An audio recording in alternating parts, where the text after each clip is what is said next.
What's going on, guys? Hope you're all having a great day. Paul Borgid here, and today we're going to be talking to a very special guest. That's Dan Johnson. He's the one of the newest curate in St. Mark's. Okay, he's been there for a couple of months, but not many of you know him because he's like one of those guys who's like a man of mystery. But today we're going to unravel a mystery that I think only he could explain it better than most people. We're going to be talking today about why is there suffering and why does God allow suffering? And that's something that's going to be so interesting, especially at this particular period of time.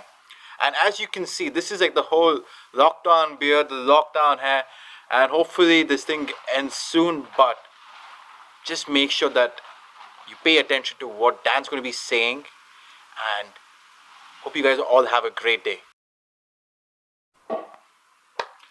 So Dan, how are you today? I'm good, thanks, Paul. Thanks for introducing me. How are you managing the whole social distancing? It's all right. Unfortunately for me, we're talking about suffering. I have a problem with my immune system, which means I'm slightly more locked down than other people, but that's great. It means people bring food to my house. It means you bring food to my house. It means I have kind neighbours that cook me dinner most days. And I've got a housemate who's vicariously keeping me entertained. So basically, you've got like the best deal so far from compared to everyone else. So far, so good. So Dan, like we've known each other now past couple of months, but I'm not sure the youth know you that well. So could you like let us know like a bit about yourself? Sure, so as you said, I'm a curate at St Mark's. For those of you who don't understand the Church of England's strange language, a curate is like a junior vicar. It's the point in your training when the Church of England essentially says, right, you've read enough books, now we need to let you practice on the general public. So I've been ordained for about 3 months now. I live in Clapham Junction, not married, live with a housemate, have some cracking neighbours, and I run a house group with Christine Dobbin in it as well, who I believe is a volunteer within youth. So yeah, that's me really. That's great. So today, we're going to be talking about why is there suffering and why does God allow suffering in the world? Like, what's your background when it comes to all of this? Well, it's a good question actually, Paul. So, and I'll unpick this a little bit more in the talk, but essentially for the first 20 years of my life, I wasn't a Christian. I would have described myself as a materialist atheist. I didn't believe in God, and I thought the only thing that existed was that which we could touch, feel and smell. Very much a sort of hard materialism. I then became a Christian, and quite soon after became unwell, and I've spent a lot of the last 20 years in and out of hospitals, having injections, having medical treatments, sitting on IV drips, and that has taught me a great deal about suffering. But also within that period, and I know people who suffer from physical illnesses have the same thing, I've suffered with mental illness as well, and anxiety in that period. And I have to say that I think anxiety is an altogether different experience. Mental illness is very different to physical illness. And that has probably been even more difficult than the physical things I've struggled with. And they're not as easy actually to deal with. You know, if your leg hurts, you can take some tablets or you can chop it off. If your brain is in pain, if you discover one day that your brain is not on your side, which I think is the core of a lot of mental illness, then that's slightly more difficult to neutralise, and hopefully that gives me a slightly unique understanding as to the whole subject of suffering. Oh, that's great, Dan. So without much further ado, I'm going to just let you take over and give you all the space that you want and all the creative license.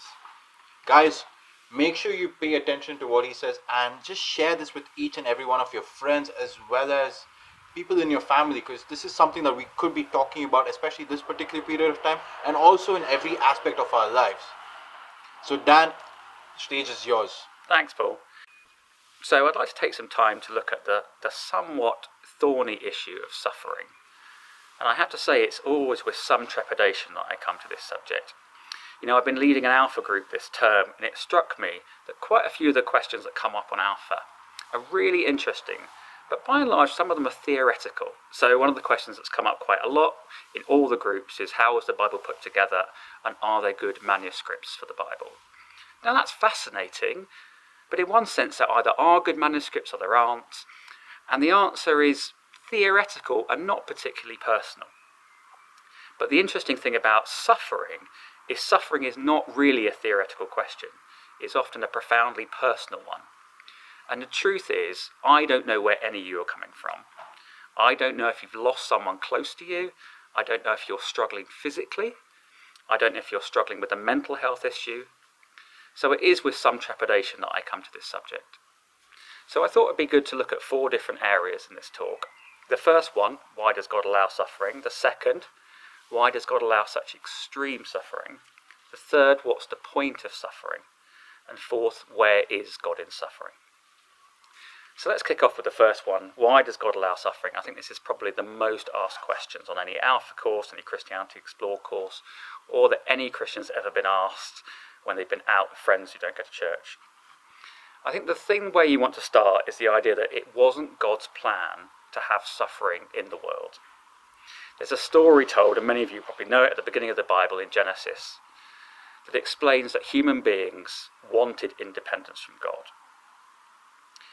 It's a classic story, really, and the whole point of the story is not that we blame Adam and Eve. It's not the idea that they got it wrong, but somehow we wouldn't. The whole point of the story is that we are supposed to read ourselves into that story, and that God allowed that freedom, that decision to choose away from him out of respect for us. In fact, it's our ability to have choices, good or bad, that gives us freedom. But why did God allow us to turn away from him? Now that is a good question. Why not undo it? You know, one of the great things about life is the fact that we get to decide who we let into our strange little worlds. We get to decide who we're friends with, who we date, and maybe one day who we'll marry. But imagine a world in which God undid those decisions if he didn't agree with them. You see, it's the ability to choose, to make free choices that makes us human. And to carry on that theme of who we let in, one of the great choices that we have is we get to choose if we let God in. The Bible, you see, is clear that we can choose apart from God. But then when we try to live independently from him, things start to go wrong. We start to see all sorts of consequences, and God allows it because he respects our freedom. And that is the thing that essentially stops us from being robots. But the good news is that God has placed a limit, not on the consequences, but on the time in which he's allowed these things to go on for, which is something that I'll come back to at the end of the talk. So that's the first point. Why does God allow suffering? But let's turn to the even more thorny issue of why does God allow such extreme suffering in the world? Why do we see such extreme suffering in the world? And surely those sort of things are proof that God can't exist. You know, one of the mistakes I made as an atheist was that I spoke into a subject of which I had very little idea. So, as I explained in my introduction, for the first 20 years of my life I was an atheist, and my life, if I'm to be entirely honest, was an incredibly fortunate one. I hadn't experienced war, hadn't experienced famine, bereavement, homelessness. In fact, I'd grown up in a wealthy part of the world with a loving family and a good education. You see, my argument against the existence of God was one based on what I would call observed suffering. You know, I would watch the news and I would see all these horrible things and think God can't possibly exist. This came to a head in the 1980s when I watched something called Live Aid, which was a concert put on by some rock stars to try and earn some money and give some money to people struggling with famine in Africa.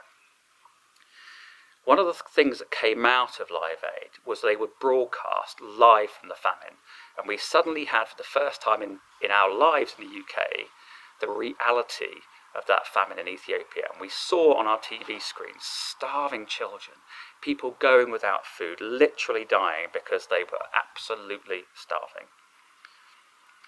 Now, one of the reasons I find the whole thing interesting is because it happened in a continent which has suffered far more than Europe, where I live.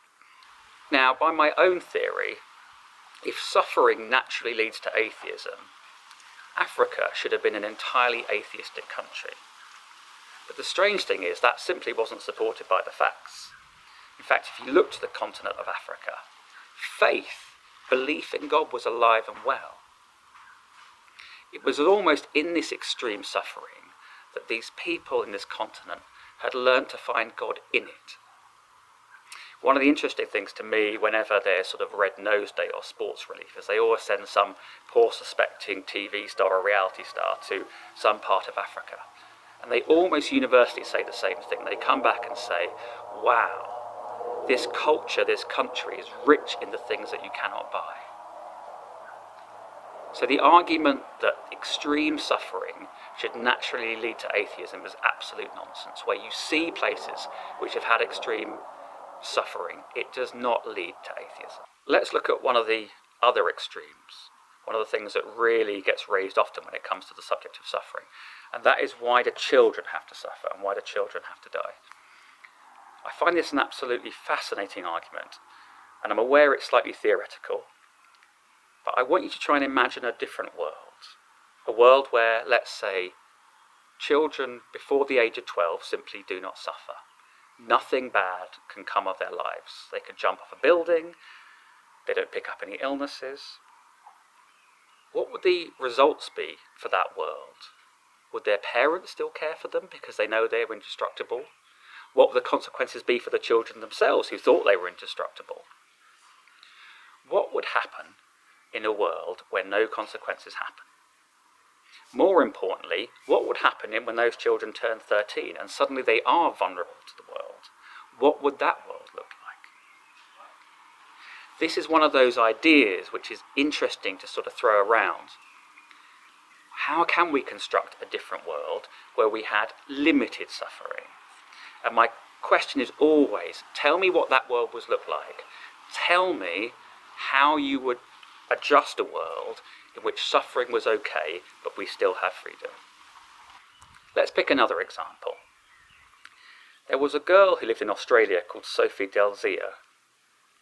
She was at play school one morning when a bus crashed into her play school, and she suffered some fairly horrific injuries. About 6 years later, her parents were crossing the road with her and a car hit her. A second horrible event had happened.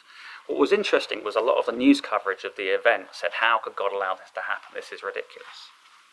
But again, these are horrible things.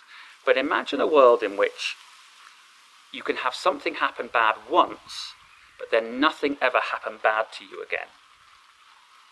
Again, try and construct a universe in your world in which we in some way limit consequences of actions, but we maintain the ability for human beings to have freedom. Philosophers have tried this for thousands of years, trying to balance what they think is a good life with the consequences of people's actions and suffering. If I can try and summarize all their attempts, it's this. We either have freedom and consequences or we don't, and we either have the full range of consequences and the full range of freedom or we don't. So that's my second point. What about our third point? What's the point of suffering? Now, I know this is a particularly unpopular one, but I do think that one of the main points of suffering is it's supposed to be something that we learn from. The Christian writer C.S. Lewis put it this way. He said, pain is God's megaphone to a suffering world. In other words, there's something about suffering that's supposed to wake us up, to rouse us from our slumber. I don't know about you, but I've learned quite a lot from COVID-19. I've learned a lot from this period of self-isolation. I've certainly learned what I appreciate. Who are the people I enjoy spending time with? What are the things I value? What are the things that I want to do once this lockdown is over? Like C.S. Lewis has said, it has really woken me up to the things that are really important. Now, I think it's important to stress that God doesn't want us to suffer. He doesn't cause us to suffer. I suppose God is a bit like a parent who watches a child swing too high on a swing and fall off. He's not caused it, but he certainly wants that child to learn from it, as the parent does. I think the other important thing to remember about suffering is how we deal with it helps us comfort other people. I'm a massive fan of music. One of my favourite bands is a band called the Counting Crows. Now, when I was about 19, I like to think some of you will find this hard to believe, but I got dumped and heartbroken. I was absolutely gutted. I hadn't seen it coming. She was very clear as to it was my fault why I got dumped. And for the first time in my life, I really felt like my heart had been shattered. And I turned to music. there was an album called August and Everything After by this band called Counting Crows. And in it, I heard somebody else articulate song after song after song about heartbreak and loss. And it was through hearing his explanation and his ability to put into words how I felt that I felt comforted in my own suffering. And so that's one of the great gifts that we have, is through our own suffering and learning from it, we can help comfort others. You know, there are some Christians that say that once you become a Christian, you really shouldn't suffer again. They say that your life should be full of wealth, health, and prosperity. You know, I have to say, I wonder whether these Christians have actually read the New Testament or not. There's a fascinating story that we read in 2 Corinthians chapter 1, where the Apostle Paul talks about the extent of his sufferings when he's travelling through Asia on a missionary journey. This is how he describes his life at the time. He says, "We were under great pressure, far beyond our ability to endure, so much so that we despaired of life." So this is the Apostle Paul speaking after he's been baptized in the Holy Spirit, saying that he understands that feeling of not wanting life to go on anymore. Now, if the other Christians are right, that after we've been baptized in the Spirit we shouldn't suffer anymore, we should rip these pages out of the New Testament. But Paul seems to be saying, actually, that suffering here is part of the normal Christian experience. So the fourth question is, why does God allow suffering?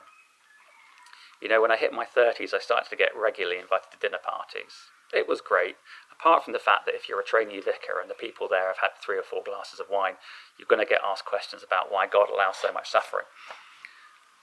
One of the things that pricked my ears up, though, was that at one of these particular dinner parties, the whole evening was basically spent describing how bad the world had gone. We were talking about environmental catastrophe. People were saying how horrible it was that we were constantly involved in wars, how economic collapse was happening all around us, how things were just generally getting worse and we were one generation away from a nuclear war. I then stayed in touch with those people at the dinner party. And what amazed me was, despite their acute ability to articulate how rubbish the world was, these same people went on to have children.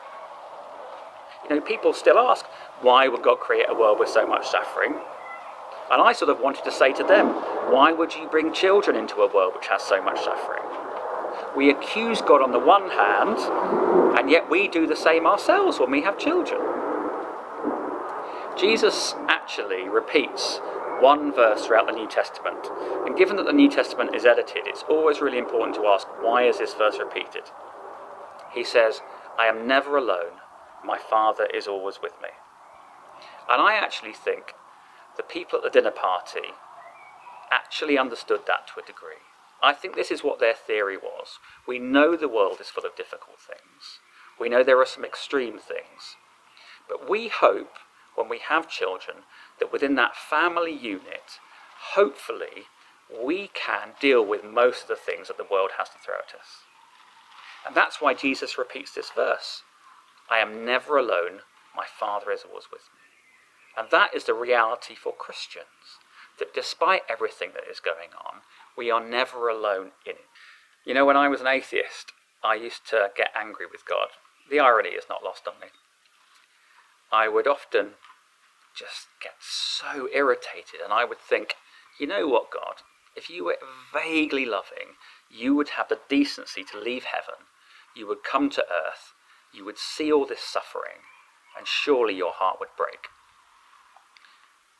But interestingly, the story of the gospel is this, that God did leave heaven, he did come to earth, he did see all the suffering, and his heart did break. But the good news is that wasn't the end of the story. And what we learn is that God came so that human beings could have a relationship with him. And even when Jesus had left the earth, he left his Spirit with us so that that relationship could be maintained until he returned. Or maybe a simpler way of putting it is, Jesus came so that me and you could say, "I am never alone, my Father is always with me." Okay, so we've covered our 4 important questions about suffering. But I'd like to finish by asking one simple question. When will suffering end? You know, Christianity, like other worldviews, has what is called a meta-narrative. Now that's an absolutely horrible philosophical term, but it simply means what is the big picture in life. Some meta-narratives are circular, like Hinduism and Buddhism. You go round and round and round. Some are linear. You have a beginning, middle and end. Now the Christian meta-narrative is actually a beginning, middle and eternity.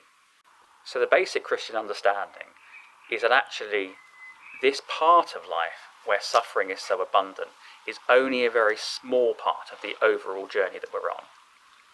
There's no better place where this is articulated than in the book of Revelation in chapter 23, where we get these words. And I heard a loud voice from the throne saying, "Look, God's dwelling place is now among the people, and he will dwell with them. They will be his people, and God himself will be with them and be their God. He will wipe away every tear from their eyes. There will be no more death or mourning or crying or pain, for the old order of things has passed away." I mean, isn't that amazing? He will wipe away every tear from their eyes. There will be no more death or mourning or crying or pain, for the old order of things has passed away. You know, I do think there are good and satisfactory answers to the problem of suffering. But I don't know that this side of heaven we will always understand why we suffer. Suffering to some degree before we meet Jesus is inevitable. But I guess the big question I want to leave you with is this.